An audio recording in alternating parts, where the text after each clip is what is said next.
Mickey, dans 2 jours officiellement en France, Euro Disney ouvre ses portes au public dimanche. On s'attend d'ailleurs aux pires embouteillages. En fait, Mickey est déjà là et plusieurs milliers de privilégiés ont même pu se rendre sur le nouveau site de Marne-la-Vallée.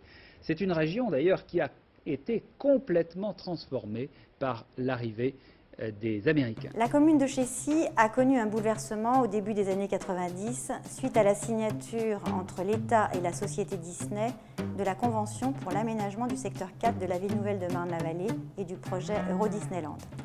Outre la station touristique, le projet prévoit le développement sur les anciennes terres agricoles, de nouveaux quartiers dans le périmètre de la Convention à l'initiative de Disney et également en extension des 5 bourgs d'origine à l'initiative de l'État. Chécy doit accueillir plus de 4000 logements et 10 000 habitants, des équipements, des bureaux, des commerces et des activités économiques dans le centre urbain du Val-d'Europe au sud du territoire et en extension du village au nord. La première chose que j'ai pu faire, c'est découvrir en réalité quel était le métier du maire ou ce qu'on en attendait.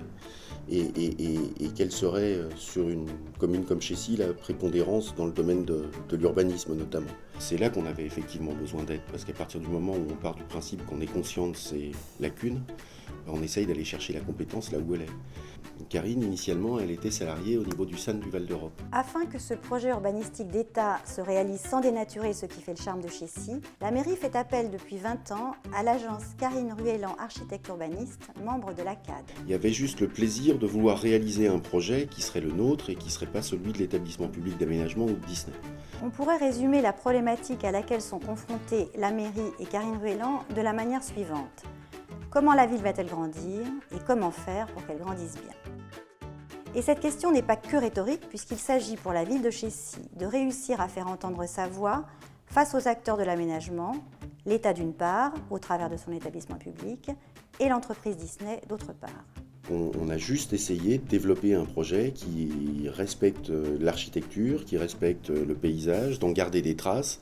Et on n'a pas cherché à tout prix à mettre notre marque et à nous désolidariser et à ignorer un passé, voire même à le rejeter. La conception des villas urbaines sur le parc du Bicheret, en collaboration avec l'établissement public et le SAN, tout comme le projet de l'îlot Mairie réalisé à l'initiative communale, sont représentatifs de l'investissement de Karine Ruellan auprès de la ville. Définition du périmètre d'études, clarification des enjeux, mise en concurrence d'architectes urbanistes, puis synthèse des concepts et sélection définitive du projet qui sera mis en œuvre. Donc il y a eu un vocabulaire qui a été retenu pour la ZAC et qui a été décliné sur le bourg de façon à ce qu'il n'y ait pas de disparité de qualité, de matériaux, qu'il n'y ait pas de gens qui soient favorisés, d'autres défavorisés. Et les gens l'ont très bien compris. Le fait d'avoir quelqu'un d'extérieur qui vienne intervenir sur la commune au niveau de l'urbanisme et que ça évite une chose dont on est nous-mêmes victimes, c'est que si vous avez uniquement des forces en interne, vous finissez par tourner un tout petit peu en rond et vous ne vous rendez plus compte que vous tournez en rond alors qu'on est quand même dans une forme de création et nous on a aussi besoin de se nourrir de choses extérieures.